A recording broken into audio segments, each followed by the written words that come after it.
My name is Elena Marsh and I'm 29 years old. June 8th was supposed to be my younger brother's triumphant graduation celebration. His master's degree in business, paid for entirely by our parents, celebrated at the most exclusive rooftop venue in the city. What my family didn't know as they handed me that red wristband and laughed at my humiliation was that I owned every square foot of the building they were standing in. And in exactly 3 hours I was going to make sure they never forgot it. But before I tell you how 114 guests watched my family get escorted out of my property by security, let me explain the 29 years of being invisible that led to this moment. Because this wasn't about one wristband. This was about a lifetime of being treated like I didn't exist while my younger brother, Derek, was worshipped like he'd invented oxygen. Growing up as the oldest child should have meant something. Should have meant responsibility, respect, being the example. In my family it meant being the practice child. The one my parents made all their mistakes on before Derek came along and they figured out how to parent correctly. Derek is 3 years younger than me, but you'd think he was royalty the way my parents treated him. When I was 7 and brought home straight A's on my report card, my father glanced at it and said, "Good. That's what we expect." When Derek brought home B's at age 7, my parents threw him a pizza party and told everyone their son was academically gifted. When I was accepted into college at 17 with a partial scholarship, my parents said I'd have to take out loans for the rest. "It'll teach you responsibility," my mother explained. "You need to learn the value of money." I graduated with $67,000 in student debt. When Derek got into college 3 years later with no scholarship at all, my parents paid his entire tuition, $186,000 over 4 years, and bought him a car, a laptop, and a fully furnished apartment near campus. "Derek has so much potential," my mother would say. "We want to make sure he can focus on his studies without financial stress." When I asked why they couldn't help with my loans, my father actually laughed. "You're doing fine, Elena. You don't need help. Derek needs more support to reach his potential." The pattern continued through every stage of our lives. I worked 3 jobs through college and graduated with honors. Derek partied his way through undergrad with a 2.8 GPA. I got a job at a tech startup making $52,000 a year and my parents' only comment was, "That's nice, dear." Derek got an entry-level position at our father's friend's company making $45,000 and my parents acted like he'd been appointed CEO of Google. But here's what they never knew, never asked about, never cared enough to discover. I had a talent for technology and investment that made me very, very good at making money. That tech startup I joined at 22? I wasn't just an employee. Within 6 months, I'd identified inefficiencies in their product development that could save millions. I wrote a detailed proposal, presented it to the founders, and they promoted me to product director at 23 with equity in the company. When the startup was acquired by a major tech corporation 3 years later, my equity payout was $2.8 million. I was 26 years old and a multimillionaire, and my parents had no idea. They were too busy celebrating Derek's promotion to senior associate at his company. A title change with a $3,000 raise that my mother announced to our entire extended family like he'd won the Nobel Prize. I took my $2.8 million and did what I do best. I made it grow. I invested in 3 more tech startups, consulted for companies on product development and digital transformation, and bought my first commercial property, a small office building that I renovated and leased to tech companies. By 28, my portfolio was worth $8.7 million. I owned 4 commercial properties, had equity in 7 companies, and worked as a private consultant making more in a month than Derek made in a year. I lived in a penthouse downtown, drove a Tesla, and had built a life that would have made my parents proud, if they'd ever bothered to ask about it. But they didn't ask. They never asked. At family dinners, they'd spend 2 hours discussing Derek's latest achievement, and then turn to me with, "And you're still at that tech company, right?" I'd left 4 years ago. I'd say, "Actually no, I consult now," and they'd nod vaguely and change the subject back to Derek. The Skyline Tower had been my most recent acquisition. 8 months ago I'd purchased the entire building, a 12-story mixed-use property in the heart of downtown, for $3.1 million. The ground floor housed retail, floors 2 to 10 were office space, floor 11 was a high-end event venue, and the rooftop on floor 12 was the most sought-after party space in the city, with panoramic views of the entire city skyline. I'd kept the existing property management team, including Thomas, the building manager who'd worked there for 12 years. The revenue from leases alone was $780,000 annually, but the rooftop venue was the crown jewel, booking out months in advance for weddings, corporate events, and celebrations. When Derek announced he was getting his master's degree in business, paid for by our parents naturally, I knew exactly what would happen. My mother started researching venues immediately, complaining loudly at Sunday dinners about how impossible it was to find somewhere worthy of Derek's achievement. The Skyline Tower rooftop would be absolutely perfect, she sighed one evening. But they're booked for the next 6 months. I've called them 12 times. I'd smiled and said nothing. The Skyline Tower rooftop wasn't booked for June 8th. I'd deliberately kept it open. I wanted to see exactly how my family would behave when they got what they wanted. 3 weeks later, my mother called me, practically screaming with excitement. Elena, the most amazing thing happened. The Skyline Tower had a cancellation for June 8th. We got the rooftop for Derek's graduation party. What she didn't know was that I'd had Thomas call her back personally and offer the cancelled date. I'd also instructed him not to mention ownership, just to handle everything professionally and accept their deposit. My parents had wired $127,000 total. $87,000 for the venue, premium catering, open bar and entertainment, plus a $40,000 deposit for Derek's future wedding reception they'd already started planning. If you're genuinely enjoying this story, I'd love for you to hit that like button, but only if it's resonating with you. No pressure at all. Derek's actual graduation ceremony was on June 7th. I attended, sitting in the back row while my parents sat front and center, filming everything like Derek was receiving the Presidential Medal of Freedom instead of a master's degree that thousands of people earn every year. After the ceremony, my mother grabbed me. Elena, we need to talk about tomorrow. The party. Yes. Now we've spent a considerable amount of money making this perfect for Derek. We need you to understand that this is his day. His achievement. We can't have any complications. Complications, I repeated flatly. My father joined us, his hand on Derek's shoulder like he was guarding a priceless artifact. What your mother means is that Derek has worked incredibly hard for this. We want everything to be perfect. We need you to be supportive and not draw attention to yourself. Derek was scrolling through his phone, barely listening. When he finally looked up, he said, "Just don't embarrass me, Elena. This is a big deal for me and you're kind of, I don't know. You don't really fit with the crowd I'm trying to impress." "The crowd you're trying to impress," I said. "Yeah. These are important business contacts, potential employers, investors. They're high-level people. You work in tech support or whatever, right?" I'd been a consultant for 4 years. I told him at least 10 times. Something like that. My mother nodded enthusiastically. "Exactly. So tomorrow just stay in the background. Be pleasant. Don't talk about yourself or your job. This isn't about you." I smiled. Of course. Whatever Derek needs. The next morning, Derek sent me a text. "Party starts at 6. Don't be late. And dress appropriately, business formal. Try not to look poor." I stared at that text for a full minute. Try not to look poor. I had $8.7 million in assets and he was telling me not to look poor. I chose my outfit very carefully. A tailored charcoal suit from a designer boutique. $3,400, but understated enough that it wouldn't draw attention. Diamond earrings that had cost $12,000. Louboutin heels. I looked every bit the successful businesswoman I was, but nothing flashy. Nothing that would upstage Derek's big day. I arrived at the Skyline Tower at 5:45 p.m. Thomas saw me come in and his eyebrows rose slightly. I gave him a tiny shake of my head. "Not yet." He nodded and went back to directing the setup crew.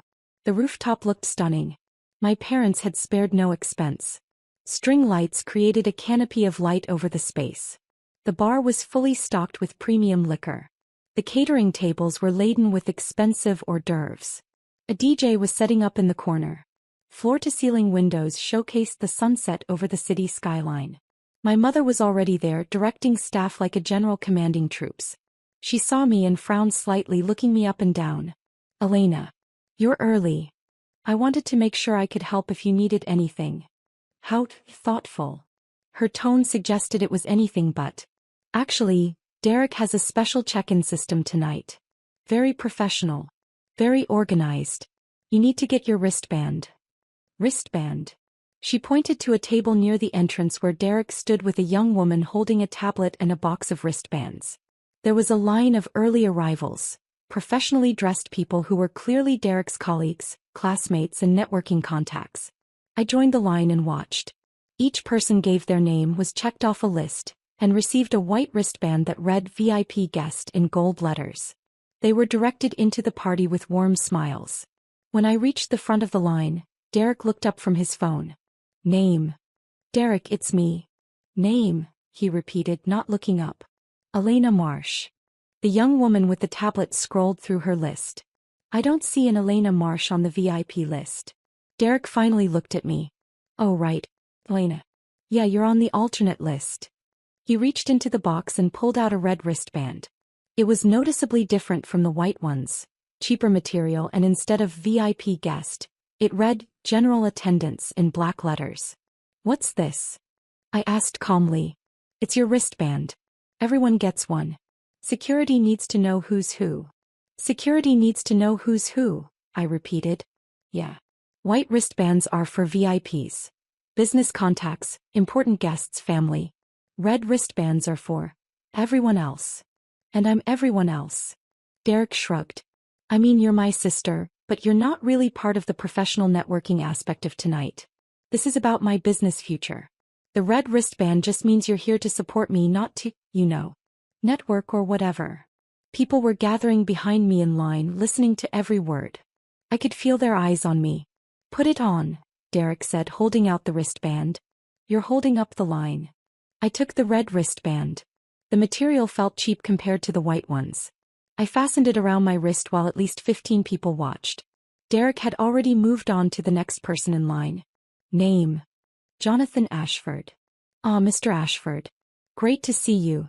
Derek's entire demeanor changed, warm, enthusiastic. He personally handed Jonathan a white VIP wristband. Thanks so much for coming. Please head right in. Bars open. I walked into the party wearing my red wristband like a scarlet letter.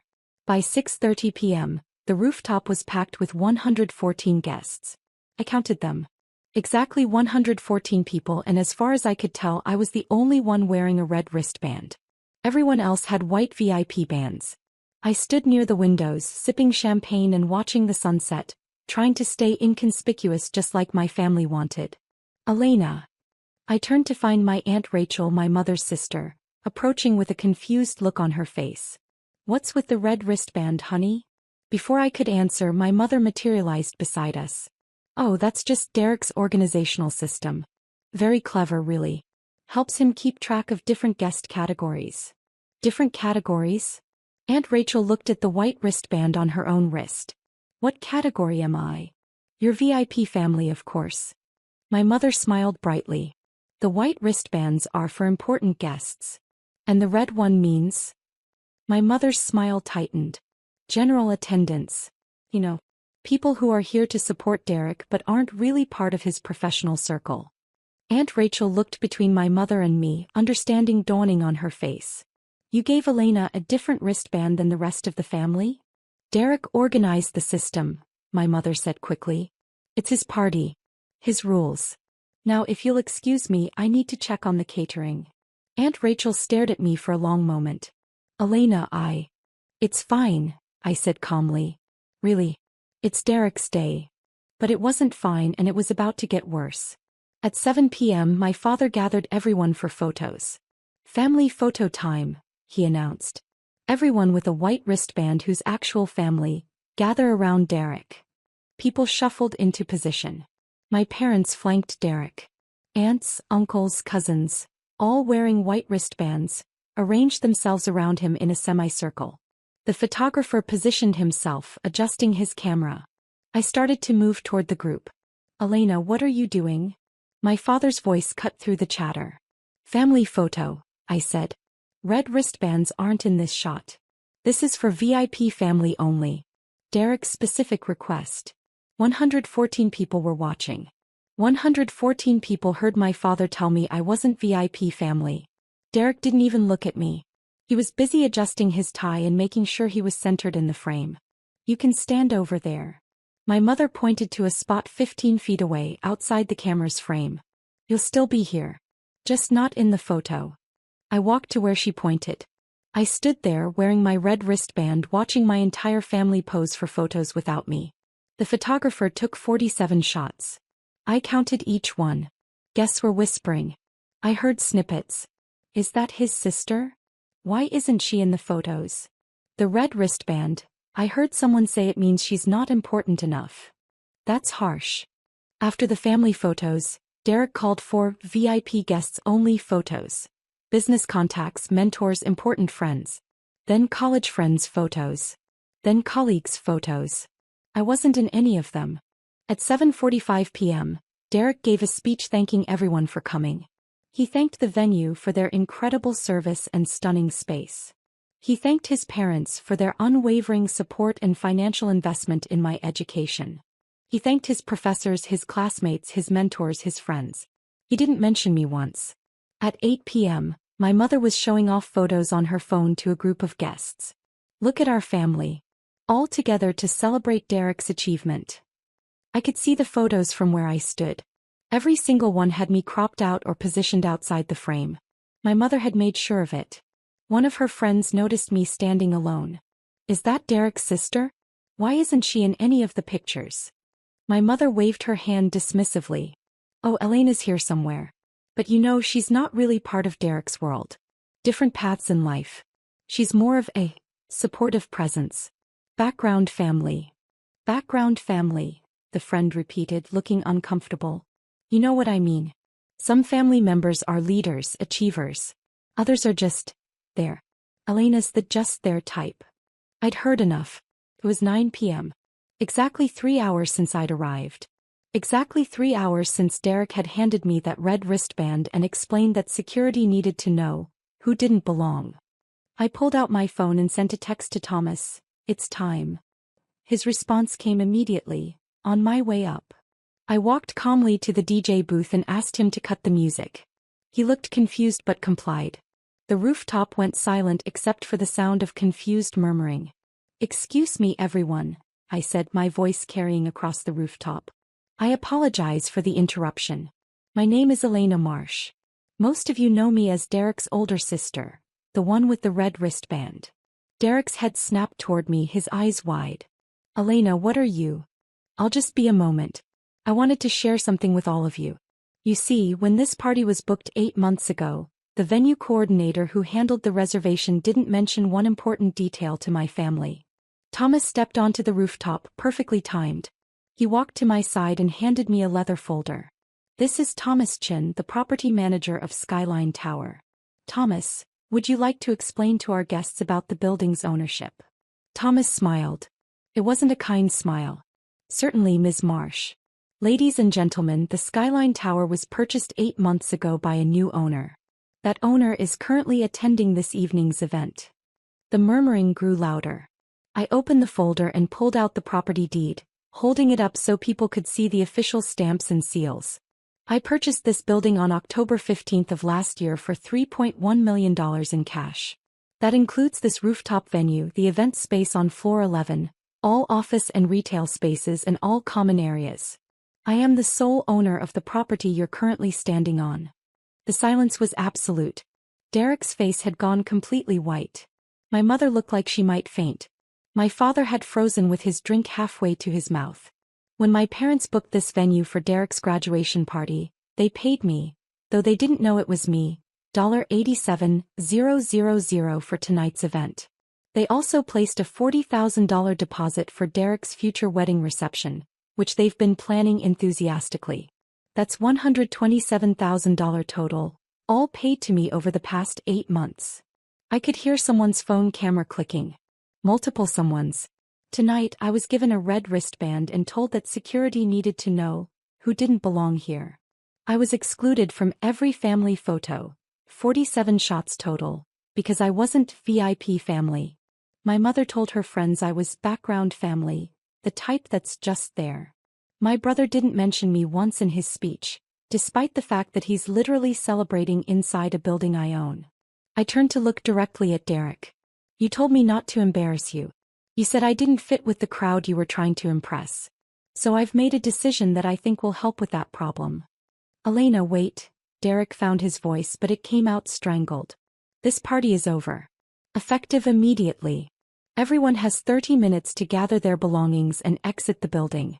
Thomas, please initiate the venue shutdown. With pleasure, Ms. Marsh. What happened next was pandemonium. My mother rushed toward me, her voice shrill and desperate. Elena, stop this right now. You can't. This is Derek's graduation party. Everyone is here. Everyone was here, I corrected. Now everyone is leaving. You have 29 minutes. Derek was in full panic mode. This is insane. You can't just kick everyone out. What about my guest? My networking contacts? Do you have any idea how this makes me look? Yes, I said calmly. It makes you look like someone who humiliated the owner of the venue. I imagine that won't be great for your professional reputation. My father tried to take control. Now, Elena, I know you're upset, but let's be rational about this. We paid for this venue. We have a contract. You do have a contract, I agreed. Thomas, please explain the relevant clause. Thomas pulled out his tablet. Clause 17, subsection C. The venue reserves the right to terminate any event immediately in cases of discrimination, harassment, or abusive behavior towards staff or ownership. In such cases, all deposits are forfeit and no refunds will be issued. My father's face turned purple. Abusive behavior? We didn't abuse anyone. You created a tiered wristband system designed to publicly humiliate a family member. You excluded me from family photos while telling 114 guests I wasn't VIP family. You called me background family, who's just there. That meets the definition of discriminatory behavior under the contract you signed. This is extortion, my father shouted. This is consequence, I said quietly. You have 27 minutes now. The guests were already moving toward the exits, whispering frantically to each other. I heard phones buzzing with texts and calls as people began spreading the news. Derek's carefully cultivated professional contacts were filing past him, their faces ranging from shocked to disgusted to amused. One man, the Jonathan Ashford who'd gotten such warm treatment during check-in, stopped and looked at Derek. You humiliated your own sister at a venue she owns? He shook his head. Terrible judgment, Derek. Really terrible judgment. He walked away without another word. Derek looked like he might cry. Or vomit. Possibly both. My mother made one last desperate attempt. Elena, please. Think about what you're doing. Derek's future is at stake. His reputation. His career opportunities. You're ruining everything. No, I said. He ruined it himself when he decided a red wristband was an appropriate way to treat his sister. I'm just the venue owner enforcing her policies. Aunt Rachel approached me as she was leaving. She touched my arm gently. Elena, I had no idea about any of this. About what you'd accomplished. I'm so sorry. Thank you, Aunt Rachel. For what it's worth, I think they deserved this. She squeezed my arm and left. The building's security team, my security team, began systematically clearing the rooftop. The caterers packed up the untouched food. The DJ disconnected his equipment. The bartender closed down the premium bar that had barely been used. Within 25 minutes, the rooftop was empty except for Thomas, the cleaning crew, and me. My family was the last to leave. Derek couldn't even look at me. My mother was crying, her perfect makeup ruined. My father was on his phone, presumably calling lawyers who would tell him the contract was ironclad. As they reached the elevator, Derek turned back. I hope you're proud of yourself. I am actually. I'm very proud of what I've built. It's just a shame you never bothered to ask about it. The elevator doors closed on their shocked faces. I stayed at the rooftop for another hour, watching the cleaning crew restore the space to its pristine condition. My phone was buzzing constantly, but I ignored it. When I finally checked at 10:30 p.m., I had 67 missed calls and 143 text messages. From Mom, call me immediately. We need to fix this. Derek is devastated. From Dad, this behavior is unacceptable. We're meeting with lawyers tomorrow. From Derek, you ruined my life. Everyone saw. My career is over because of you. Multiple messages from extended family members, ranging from what happened to, I can't believe what I just witnessed. I blocked my parents and Derek, then sent one group text to the extended family. Tonight's events were the result of years of mistreatment. I will not be discussing this further. Please respect my decision. What I didn't realize until the next morning was how viral the story had become. Multiple someones had recorded my speech and Thomas's announcement. The videos were all over social media. One video from a guest named Jennifer had been viewed 340,000 times with the caption, "I just watched a graduation party get ended because the graduate gave his millionaire sister a not family wristband. She owned the building. He kicked everyone out. This is the greatest revenge I've ever witnessed in person." Another video showed Derek handing me the red wristband, with his dismissive, "security needs to know who's who" comment clearly audible. It had 580,000 views and the comments were brutal. Imagine being this confident while humiliating someone who owns the building. The red wristband energy here is peak entitled behavior. Not family speedrun to "I own your venue" is chef's kiss. This man really said, "Don't look poor," to someone with $3.1 million in property assets. Someone had also found photos my mother had posted to Facebook during the party. The family photos I'd been excluded from. They'd created a side-by-side comparison. Those photos on the left and the video of me holding up my property deed on the right. It had been shared 127,000 times. The hashtag red wristband revenge was trending. The calls and messages didn't stop.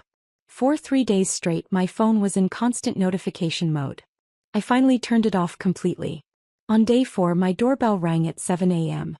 I checked the security camera and saw Derek standing there, looking like he hadn't slept in days. Against my better judgment I opened the door. I didn't invite him in. "What do you want, Derek?" I need to talk to you." His voice was hoarse. "Please. You have 5 minutes. Everyone's talking about it. The videos are everywhere. My classmates, my professors, the companies I interviewed with. Everyone has seen it. 3 job offers were rescinded. One company sent me an email saying they can't employ someone who demonstrates such poor judgment in personal relationships." "I'm sorry to hear that. Are you really?" His voice broke. "You destroyed my reputation. My career. Everything I worked for." "No, Derek. You destroyed your own reputation when you decided to publicly humiliate me with a wristband system. I just owned the building where you chose to do it. It was just a wristband. It wasn't that big a deal. It was a big enough deal for you to create an entire system around it. Big enough to exclude me from 47 family photos. Big enough to tell 114 people I wasn't VIP family." He was crying now. "I didn't mean it like that. I wanted my day to be perfect. I wanted to impress people. You don't understand the pressure." "The pressure of what? Being handed everything? Having your entire education paid for? Getting a party that cost $127,000 thrown in your honor?" "You're right, Derek. I don't understand that pressure. I understand the pressure of building a life while being ignored. Of achieving success while being called background family. Of being told I don't belong at a venue I literally own. Mom and Dad are furious. They're talking about suing you. They can try. The contract is clear. Their lawyers will tell them that. They can't afford to lose the $127,000. Dad's been struggling with his business. They took out a second mortgage to pay for my party and the wedding deposit." There was the truth beneath the anger. "They mortgaged their house for your party? And my master's degree? And the car they bought me? They're in a lot of debt, Elena. And they thought the solution was to spend $127,000 on your graduation party? They wanted me to have every opportunity. They wanted me to succeed. At my expense. Always at my expense." He looked at me with something I'd never seen from him before. Genuine desperation. "Is there any way? Could you refund even part of the money? They're going to lose the house." "No. Elena, please. You made me wear a red wristband that said I didn't belong. You excluded me from family photos. You never once, not once in 29 years, asked about my life, my work, my achievements. And now you want me to bail out the family that treated me like I was invisible. We're still family." "No, Derek. Family doesn't do what you did. Family doesn't require color-coded wristbands to determine who matters. You want to know what's sad? I would have helped you celebrate. I would have been proud of you. I would have been the best sister you could ask for. But you never gave me the chance.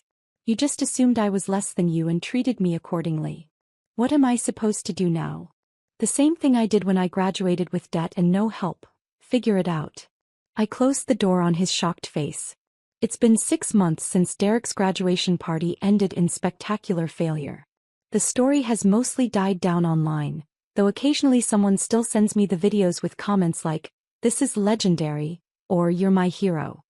According to Aunt Rachel, still my only connection to the family, my parents did lose their house.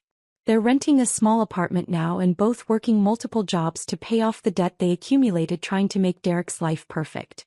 They blame me entirely, which is somehow both predictable and absurd. Derek's job prospects have slowly improved as the story faded from immediate memory, but he took a position making $20,000 less than his original offers. He's also apparently in therapy trying to process the trauma of the graduation party. Aunt Rachel tried to say this with a straight face and couldn't quite manage it. The wedding deposit for his future marriage? Turns out his girlfriend broke up with him 2 weeks after the party. She'd seen the videos and told him she couldn't marry someone who treated family that way. So that $40,000 is just gone. My parents have attempted to reach out several times through various relatives. The message is always some version of, "Don't you think you've punished us enough?" The answer is no. Because I didn't punish them. I simply stopped allowing them to treat me poorly while I funded their lifestyle. As for me, I'm thriving in ways they can't even imagine. My real estate portfolio is now worth $11.4 million. I've acquired 2 more commercial properties and I'm in negotiations for a boutique hotel. The Skyline Tower is more profitable than ever. It turns out the viral story actually increased demand for the venue. People specifically request to book the place from the red wristband video. I've also built something my biological family never gave me: genuine relationships. Thomas and his family have become close friends. I mentor 3 young women in real estate investment, sharing the knowledge I wish someone had shared with me. I have a chosen family of people who value me for who I am, not who they want me to be. Last week I received a letter from Derek. Handwritten. 7 pages long. It started with, "I understand if you never want to speak to me again," and ended with, "I'm sorry I never saw you." The middle 6 pages were a detailed apology, specific instances from our childhood where he'd been cruel or dismissive, times he'd watched our parents favor him and said nothing, moments where he could have stood up for me and didn't. He acknowledged that the wristband wasn't the problem. It was the culmination of 29 years of treating me like I was less than him. He didn't ask for anything. Didn't beg for money or forgiveness. Just apologized and said he hoped someday I might be willing to talk. I haven't responded yet. I might not ever respond. But I kept the letter. Because here's what I've learned. Revenge isn't about getting even. It's not about making people suffer or proving you're better than them. Real revenge is building a life so successful, so fulfilling, so completely independent of the people who dismissed you that their opinion becomes irrelevant. I'm Elena Marsh. I'm 29 years old. I own $11.4 million in commercial real estate. And I haven't worn a wristband, red or otherwise, that I didn't choose for myself in 6 months. And honestly, I've never been happier. Drop a comment and let me know where you're watching from. Sometimes the best revenge isn't proving people wrong. It's becoming so successful that whether they were right or wrong simply doesn't matter anymore.